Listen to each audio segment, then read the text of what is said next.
considérer que ces montages sont faits à but exclusivement fiscal. Non. Pourquoi n'est-ce pas reconnu comme un abus de droit fiscal? Parce que pour qu'il y ait un abus de droit, il faut que deux conditions soient remplies. Enfin, vous avez l'abus de droit par acte fictif. Bon, ça, ce sont des hypothèses, allais-je dire, pathologiques.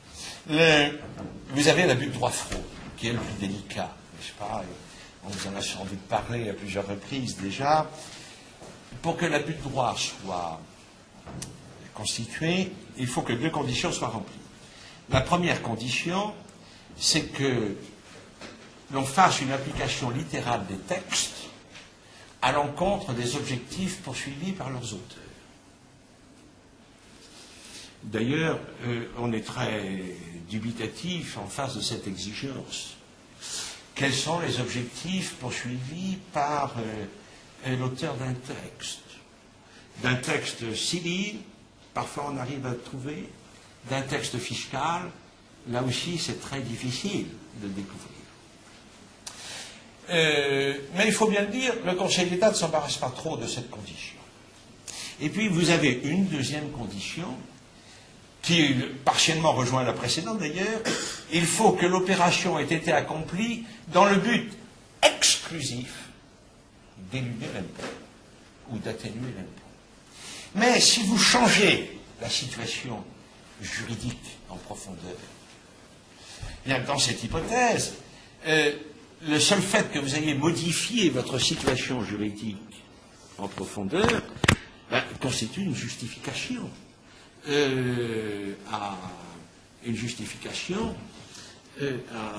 À l'opération. Voilà, parce que par exemple, quand vous avez une golden share, c'est pas la même chose que si vous aviez un usufruit. Les droits de vote ne s'exercent pas de la même manière, et ainsi de suite. Voilà. Et puis n'oubliez pas, l'administration a quand même toujours un temps de retard sur l'actualité. Donc vous faites ces opérations-là, dans 4 ou 5 ans, ils se diront, il y a peut-être un problème, mais c'est trop tard. La prescription est passée. Mais ça joue, hein. Ça c'est important, il faut toujours être un peu en avance.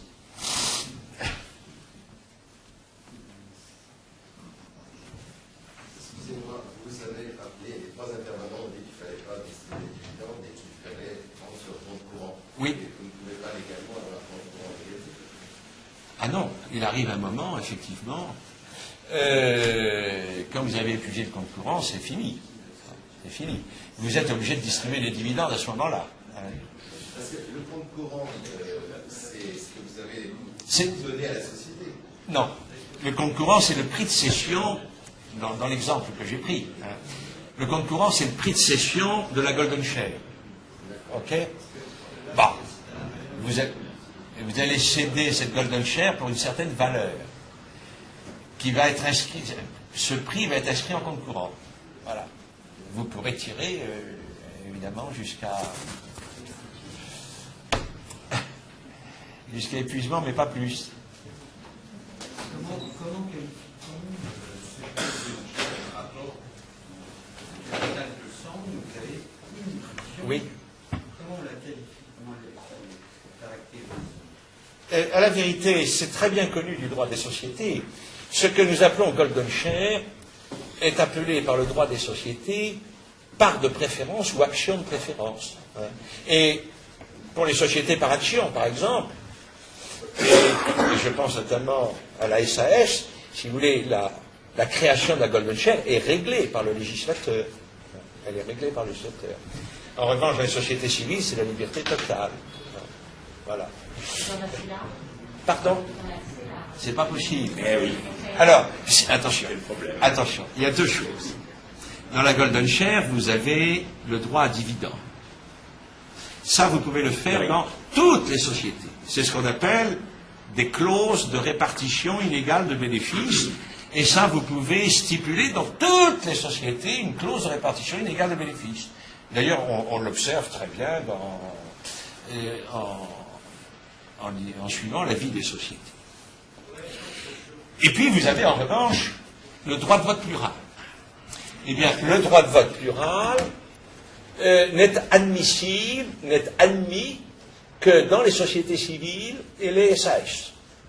Et pas dans les SARL, parce que vous avez un texte dans la SARL qui dispose que le droit de vote est lié au pourcentage de détention de capital, c'est-à-dire qu'une part confère un droit de vote. C'est une part d'une voix et c'est leur public. Exactement. Sinon, comment on l'évalue? Ah, alors, il y a des méthodes d'évaluation de la Golden Share. D'abord, elle est limitée dans le temps. C'est déjà un premier paramètre. Et le deuxième paramètre, si vous voulez, comme toujours pour ce type de bien, c'est l'actualisation du flux de revenus que vous pouvez attendre de ce bien. Alors évidemment, c'est toujours un peu délicat parce que le flux de revenus, c'est un dividende. Et le dividende, il est lié à une décision. Voilà. Alors, justement, le grand intérêt, c'est que on vous explique dans certains ouvrages de techniques financières qu'il y a telle et telle et telle et telle méthode. Bon, effectivement, il y a des méthodes. Mais vous avez une très grande liberté. Pour évaluer la Golden Share, et d'ailleurs nous l'avons vu dans un arrêt du Conseil d'État, vous savez, dans l'arrêt Lagardère, où il s'agissait d'évaluer précisément des titres qui conféraient des droits différents. Bien, le Conseil d'État a consacré une évaluation des titres qui avaient été retenus par une société de gestion, des titres qui étaient les titres de plomb, par rapport aux titres en or. Mais vous aviez une technique et le Conseil d'État a considéré que cette technique d'évaluation était parfaitement correcte. Enfin, voilà. L'idée de base, si vous voulez, c'est l'actualisation du titre de revenu.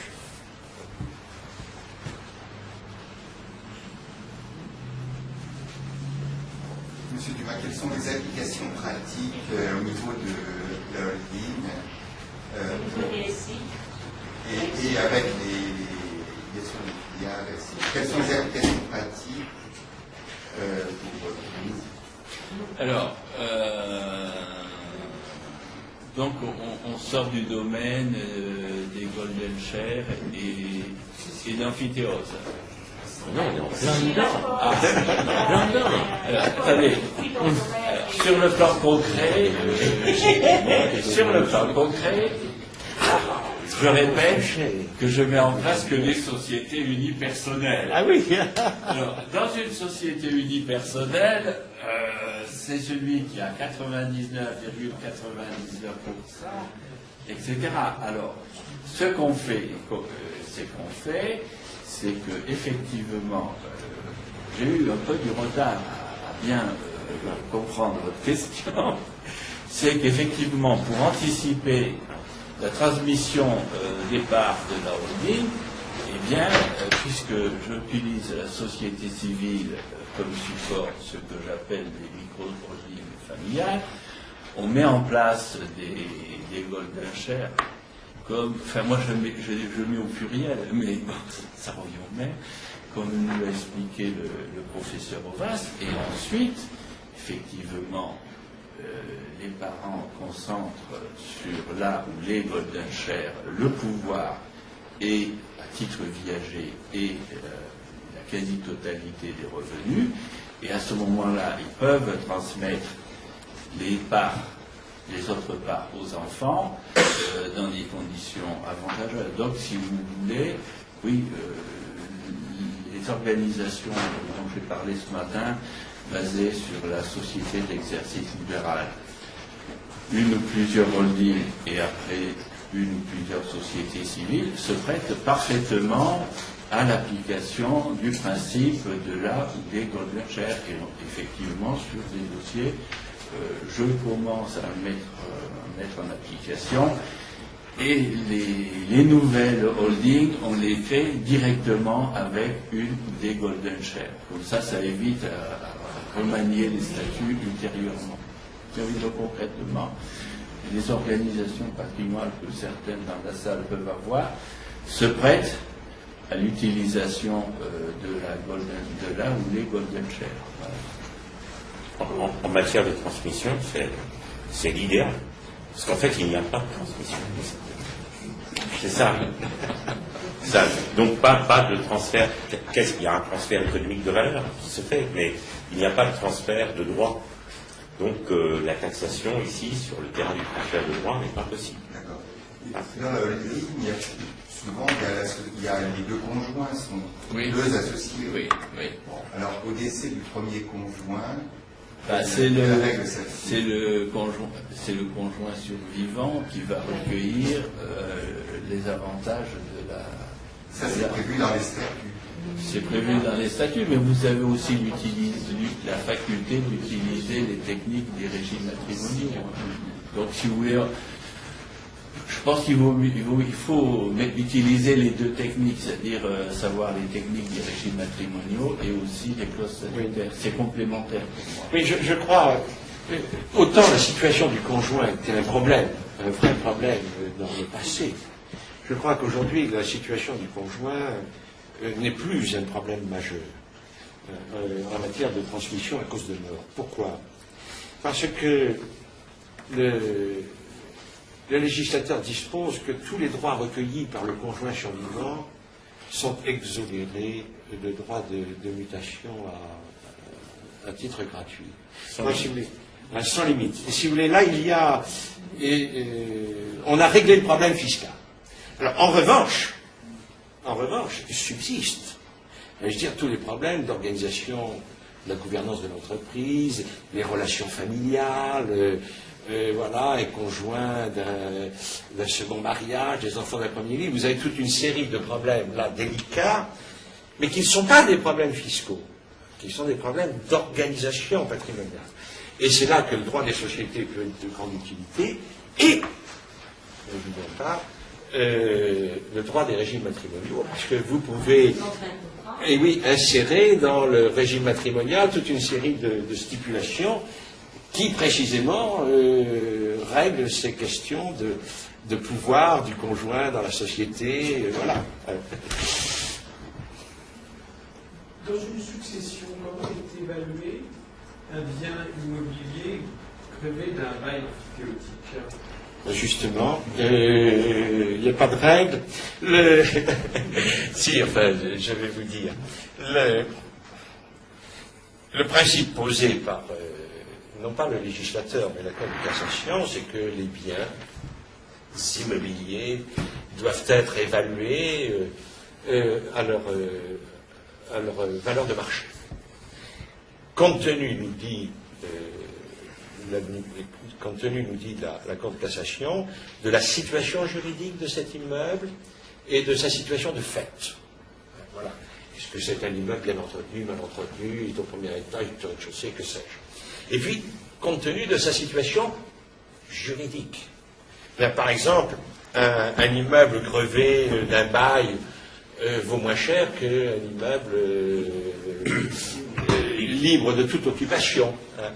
Et alors, évidemment, s'il y a un bail amphithéotique, vous comprenez qu'on ne peut pas dire qu'il soit libre de toute occupation, parce que ce bail amphithéotique est de très très longue durée. Pour reprendre l'exemple de ce client et de ses trois filles, on ne fait pas la donation immédiatement, elle n'est pas encore faite, de la propriété de l'immeuble. Mais imaginez que ce client décède maintenant, sans avoir donné. Que sera retrouvé dans sa succession, à l'actif de sa succession, un immeuble grevé d'un bail de 90 ans. Vous savez, là... alors, quelle est la technique d'évaluation que l'on peut, comme ça, suivre? C'est que vous évaluez, on peut plus facilement évaluer, allais-je dire, l'amphithéose, là aussi par un flux de revenus. Mais il faut déduire un amortissement de l'immeuble, parce que l'amphithéâtre est tenu aux obligations de grosse réparation, et puis il faut déduire le canon, et vous faites une actualisation du flux de revenus, et à partir de là, vous arrivez à déterminer la valeur de l'amphithéose et indirectement la valeur de la propriété qui subsiste. Mais étant entendu que vous avez une grande souplesse. Voilà, donc moi j'ai eu récemment un cas pratique. Donc j'ai mis en place un bail amphithéotique avec Maître Abrial. Ah oui, Et donc, c'était une cliente assez jeune qui avait hérité d'un patrimoine immobilier assez conséquent et évidemment, très rapidement, elle s'était rendue compte qu'avec les règles des revenus fonciers, elle s'appauvrissait rapidement. Donc, je lui ai proposé de mettre en place un bail amphithéotique. Nous avons mis en place le bail amphithéotique. La cliente est très heureuse. Et puis, évidemment, avant le bail amphithéotique, elle était soumise à l'ISF. Et donc, la première échéance après le bail amphithéotique, on a fait la déclaration ISF pro forma. Mais comme elle était en dessous des seuils, on ne l'a pas envoyée.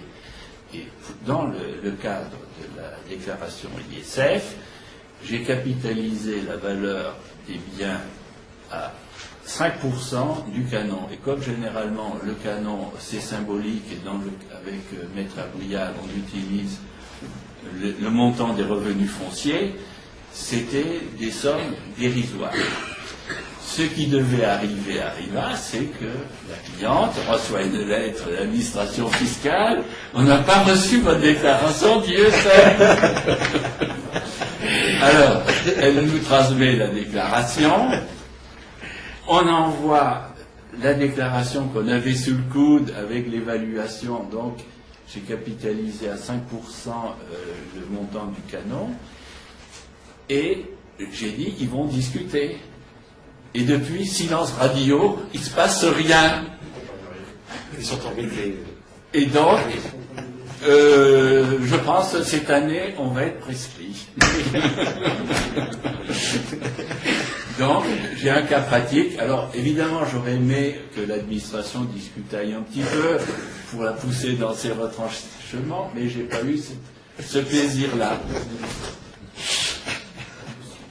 Quelque chose qui est très peu répandu. Disons que je pense c'est encore confidentiel.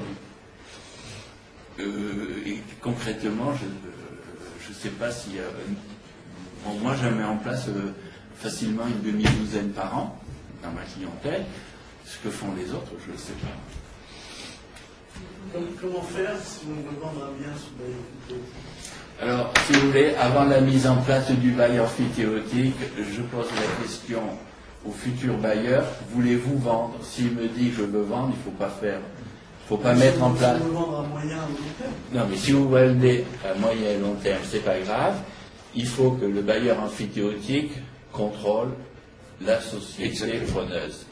Et au pire, le jour de la vente, le notaire ventilera le prix de vente. Une partie ira chez le bailleur et une partie dans la SCI qui, en principe, devrait être contrôlée par le bailleur. Parce que si quelqu'un veut me donner ses biens sous bail amphithéotique, moi, j'ai aucun problème, j'accepte tout. Donc il n'y a pas de difficulté à se séparer d'un bien sous bail amphithéotique? Non, non. Si vous êtes présent des deux côtés. Oui, il faut être présent des deux côtés. Parce qu'évidemment, c'est invendable. Mais c'est pour ça que ça explique que ça vaut plus rien. Exactement.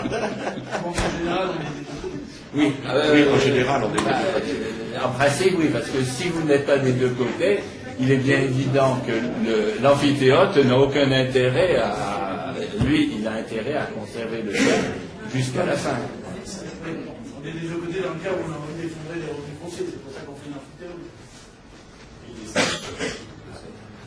Et ça change quelque chose au calcul de la plus-value ou on est toujours dans la plus-value? C'est le système des plus-values, c'est 22 ans et 30 ans. Hein.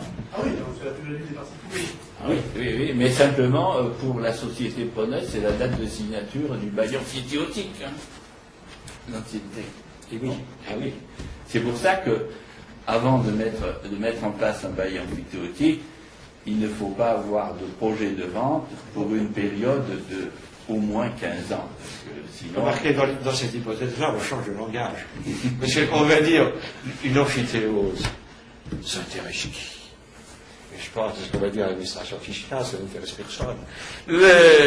Et une propriété grevée d'une amphithéose, ça n'intéresse personne non plus. Je pense qu'on peut jouer sur... sur cette méthode. Alors, en principe, l'amphithéose est intéressant si on veut éviter le droit des préemptions. Ça, c'est intéressant. Ensuite, si un parent veut s'affranchir de la réserve héréditaire à l'amphithéose, ça permet de tout faire.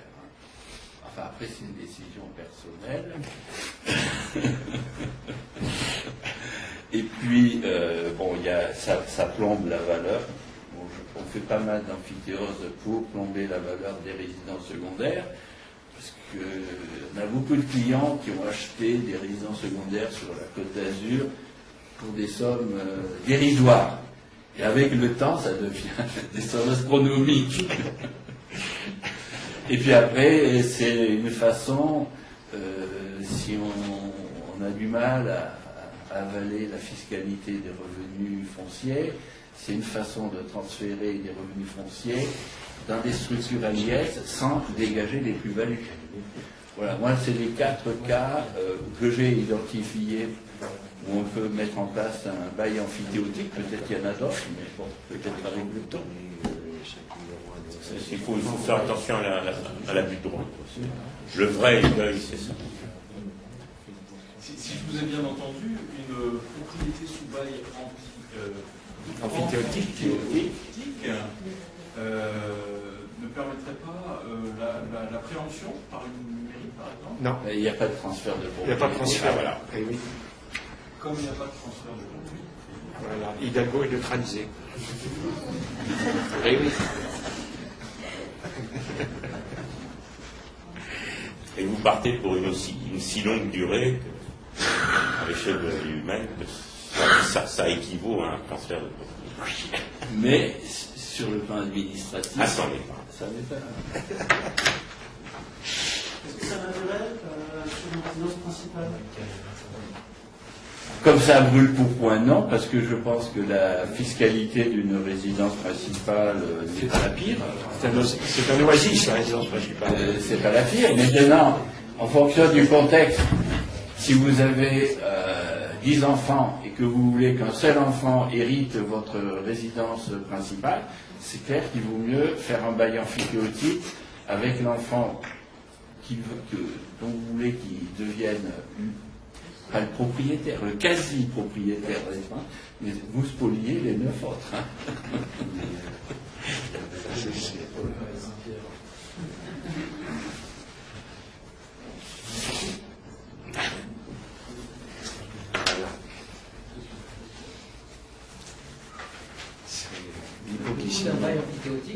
Alors, vous avez des droits d'enregistrement.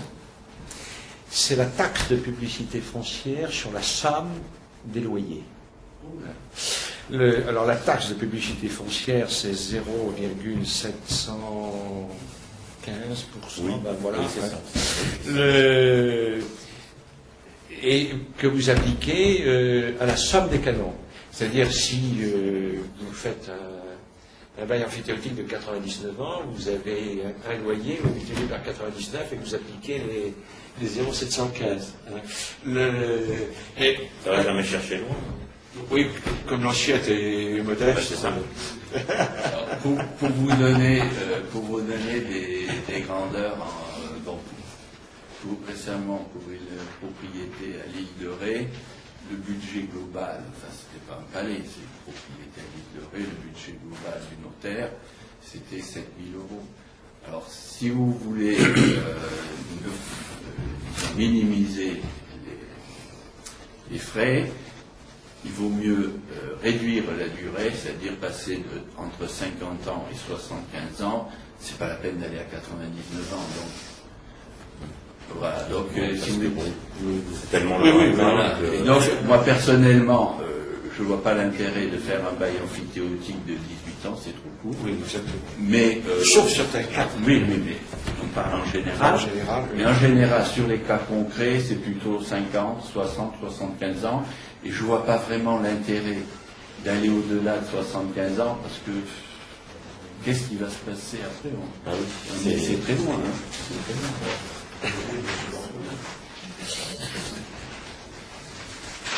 Quel délai a-t-on intérêt à faire la donation, justement dans le cadre de l'amphithéose, à ses enfants, Est-ce qu'on a intérêt à le faire dans la foulée ou dans quelques années? Alors, je vous réponds volontiers. Voici ce père de famille qui consent un bail emphytéotique à ses enfants, pour une société constituée par ses enfants.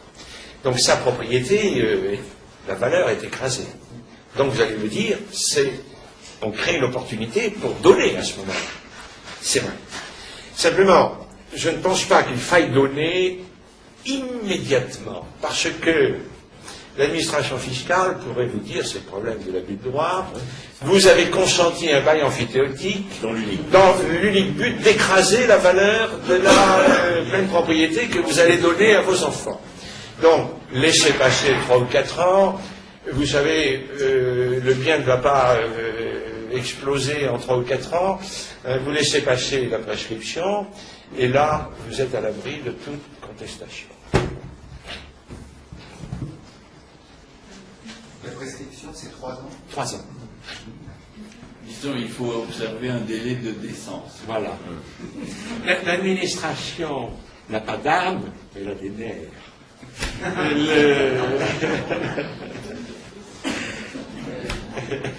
Et elle réagit beaucoup à la concomitance. Oui. Et elle est patiente. À ça. Et elle a le temps pour elle aussi. Oui, ça c'est c'est vrai. Vous pouvez définir le canon et les coûts du canon Alors, le loyer d'un bail emphytéotique relève de la liberté contractuelle. Il relève de la liberté contractuelle. Pourquoi? Mais ce n'est pas un élément de qualification. Le Code de cassation est très net sur ce point, mais on fixe ce canon à un montant très faible. Pourquoi? Parce que c'est la contrepartie des obligations lourdes du locataire amphithéâtre. Parce que, rappelez-vous, il a l'obligation d'entretenir le bien, c'est-à-dire pas simplement de changer les ampoules, mais il a l'obligation d'accomplir des grosses réparations. Une tempête passe et emporte le toit, c'est pour lui. Hein. Ce qui explique, si vous voulez, que la contrepartie des obligations lourdes qui pèsent sur l'amphithéâtre, c'est un loyer très faible. Alors, on en a parlé à de multiples reprises avec M. Dumas. La pratique sur laquelle, allais-je dire, que l'on a estimé raisonnable, si vous voulez, c'est de fixer un canon amphithéotique qui correspond approximativement à la taxe foncière. Voilà. De telle sorte que le canon que vous avez vous permet de payer la taxe foncière et que votre situation soit parfaitement neutre. Un canon et un loyer, c'est synonyme? Ah oui, c'est synonyme. C'est le nom du loyer. C'est le nom du loyer en grec. Dans le bail. Ce que je voudrais apporter une précision. Lorsque on place un immeuble qui produit des loyers dans un bail amphithéotique, le bailleur a quand même la faculté de récupérer un peu d'argent à bon compte en prévoyant un dépôt de garantie raisonnable. Et évidemment, compte tenu que la durée du bail amphithéotique peut aller jusqu'à 90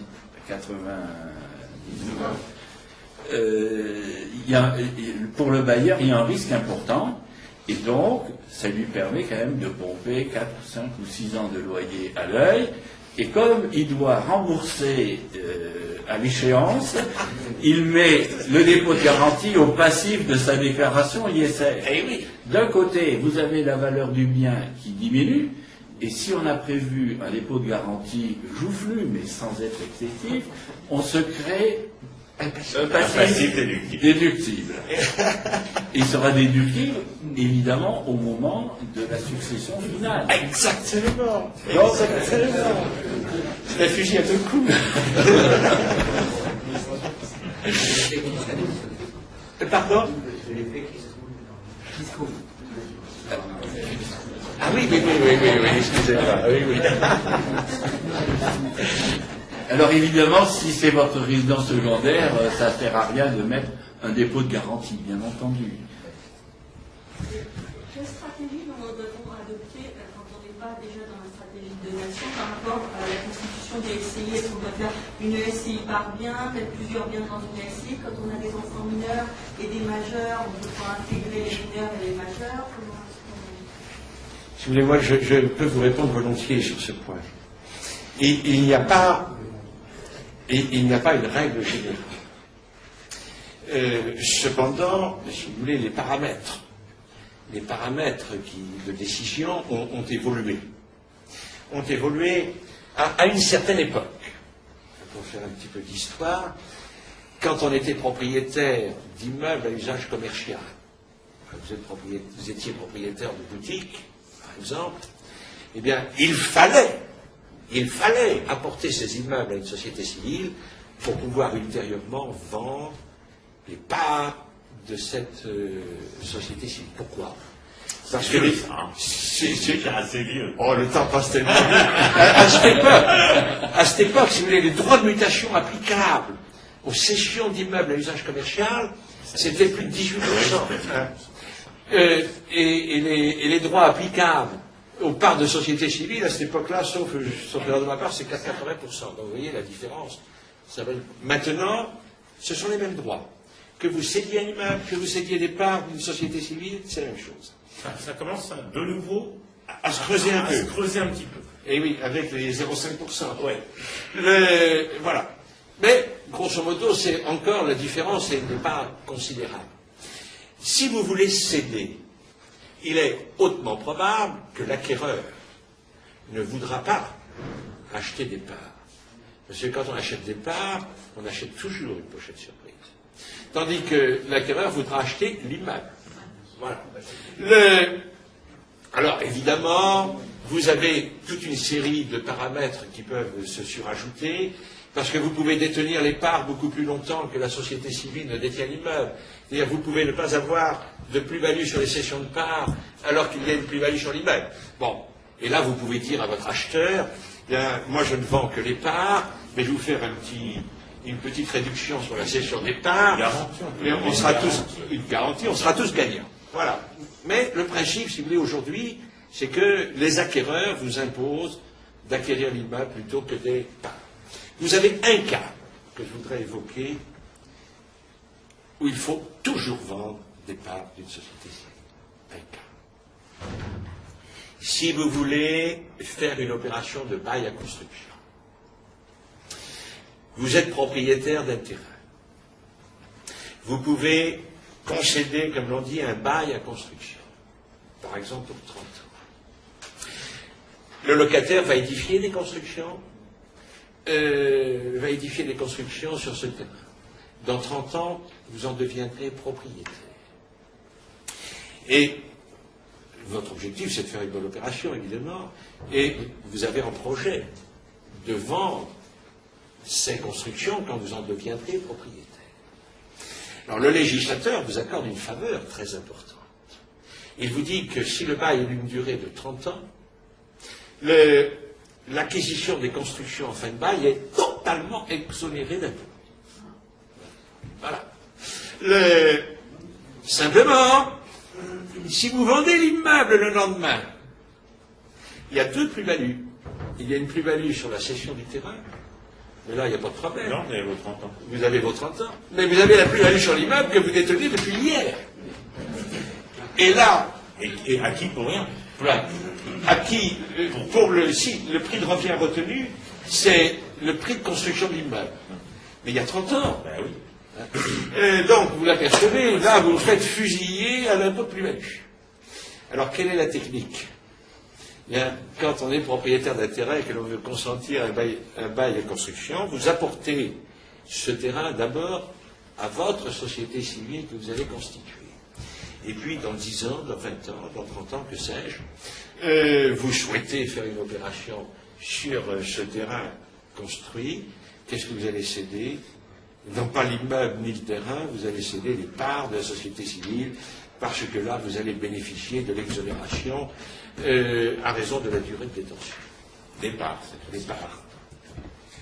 Ce que je voulais préciser, c'est que le charme de la gestion de patrimoine, c'est qu'il n'y a pas une solution unique à toutes les situations. Sinon, il suffirait de faire un petit programme informatique et l'imprimante cracherait la solution.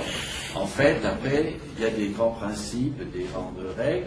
Il faut l'adapter à la situation du client et aussi de ses projets. Parce que deux clients qui auraient une situation patrimoniale quasiment identiques n'ont pas forcément les mêmes projets et donc on ne peut pas proposer les mêmes solutions en fonction des projets des clients. Donc c'est très difficile de répondre à vos questions. Mais ceci dit, pour donner, lorsqu'on a des enfants très jeunes, il ne faut pas se précipiter, il faut prendre le temps.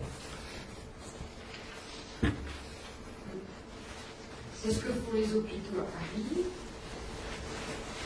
Ils ont un terrain et les constructions des immeubles, des immeubles, entre autres la culture populaire. Vous avez tout à fait raison. Les collectivités publiques recourent beaucoup au bail à construction. Parce que vous comprenez fort bien, pour l'investisseur immobilier, de louer dans le cadre d'un bail à construction un terrain, ça le décharge de l'investissement du foncier. Puis c'était un peu conçu pour ça. Et c'était conçu pour ça. C'était conçu pour ça, pour relancer la construction. Et j'apprends qu'effectivement, les propriétaires ont eu 30 ans. Exact. 30 ans ou plus, on peut aller jusqu'à 99 ans. Ah bien, c'est intéressant comme Ah oui. On a plusieurs sociétés et la retraite est encore un peu long.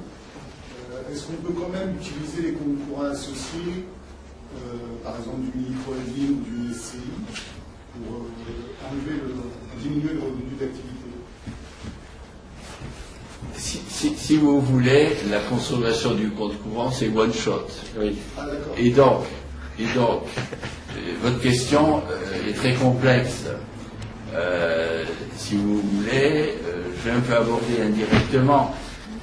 Je pense que dans la plupart des cas, si vous êtes en activité, je ne dis pas c'est pas une règle absolue, mais ça serait logique que votre train de vie courant soit assuré par le produit de votre activité et que les comptes courants permettent d'absorber des à-coups de consommation ou des projets divers et variés. Mais si vous, en finançant votre train de vie avec votre activité, les dividendes, tout ça, vous arrivez à un taux de prélèvement raisonnable, il vaut mieux garder votre compte courant pour la période où vous cesserez votre activité. Mais ceci dit, le but d'une organisation professionnelle en société IS, c'est quand même de lisser. Et les comptes courants peuvent être une technique de lisser. Parce que c'est one shot, oui, mais ça se reconstruit.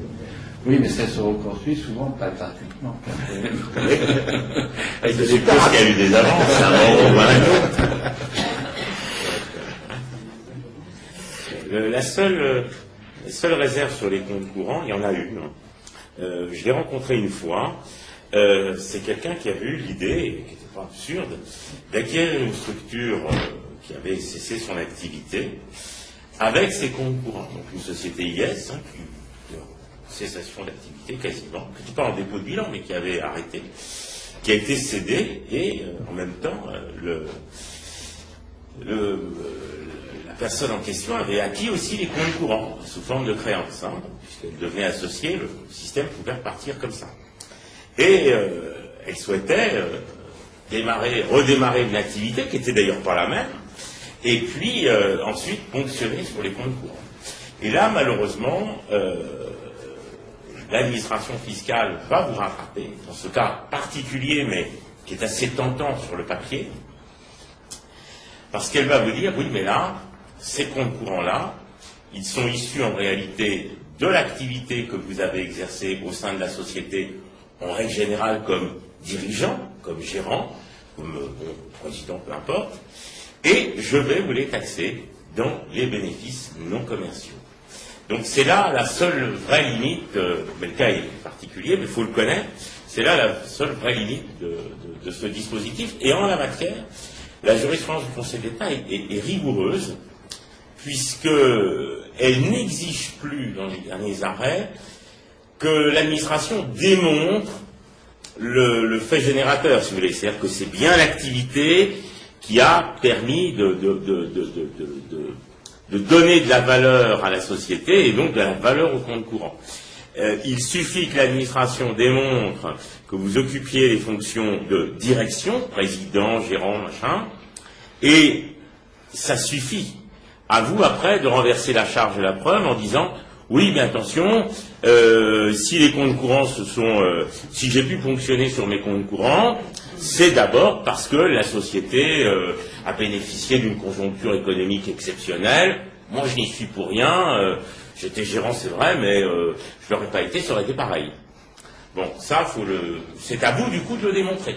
Aujourd'hui. Il n'y a pas une trésorerie dans la société. Ah ben, il n'y avait pas de trésorerie. Quand on l'a acheté. Et bien, justement, c'est vous qui avez reconstitué la trésorerie par votre activité. C'est en relançant l'affaire, et c'est pour ça que l'administration est en cela encouragée par le Conseil d'État, va vous dire, au moment où vous ponctionnez sur les comptes courants, va vous dire, attention. Alors, bien sûr, après, il y a la technique qui consisterait à laisser ces comptes courants reposer pendant de nombreuses années, et ensuite à ponctionner comme on le ferait naturellement quand on a un compte courant. C'est-à-dire que les comptes ont été mouvementés, il y a eu des avances que vous avez faites quand vous avez fait démarrer la société, et puis ensuite vous retirez. Là vous dites, ce n'est que le remboursement d'une créance, ça échappe à l'hiver. Mais pas simple. Enfin, je ne l'ai jamais vu faire, mais pourquoi pas. C'est un problème de preuve. Il paraît que Tapi, quand même, lorsqu'il rachetait des entreprises en difficulté, finançait son train de vie par les comptes courants.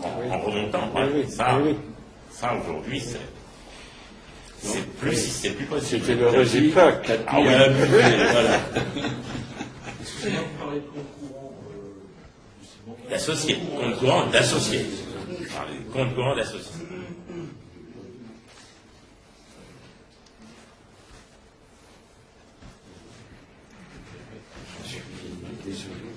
Bon, écoutez, on a épuisé toutes les questions. Grégory, moi-même, le docteur Saragoussi, nous remercions tous nos conférenciers. Et puis nous vous remercions vous aussi d'être venus. Et on espère vous revoir l'an prochain, probablement au mois de novembre. Voilà. Merci beaucoup.